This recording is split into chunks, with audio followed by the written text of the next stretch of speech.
getting more indications this morning of just how flying will change for Americans from here on out. Phil LeBeau's got more on that today. Morning, Phil.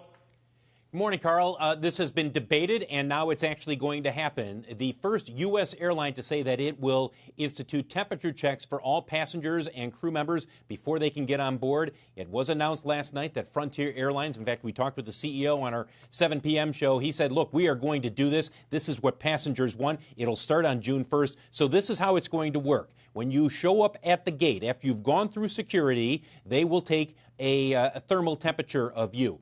If you are 104 or higher, you're going to be flagged. They'll pull you aside. They'll say, let's take 10 minutes to make sure this was not an inaccurate reading. Maybe you were running to the gate, whatever it might be. If they test you a second time, and when they test you a second time, if it's 100.4 or higher, you will be denied. They will rebook you, and they will work with you to get you to where you need to go.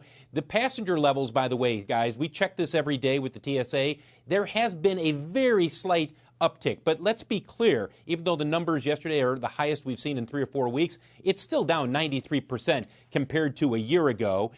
And this brings up the question, what will airlines and airports have to do to reassure passengers? This is going to be an ongoing debate over the next several weeks. As you take a look at shares of the airline stocks, guys, a lot of people are saying, whose responsibility should it be to test passengers or check passenger temperatures? Should it be the airlines, as Frontier is doing? Should it be the airports? Should it be TSA?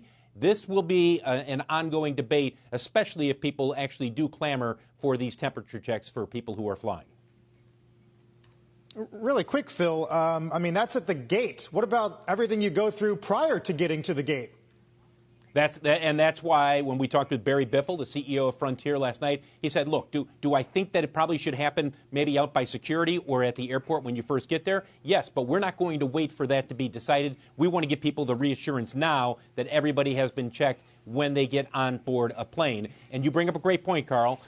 Would it make more sense when you go through the TSA security to have it done there, or when you first get to the airport, which then is another issue in terms of cost, in terms of logistics? How do you set that up? All of this needs to be worked out by the industry.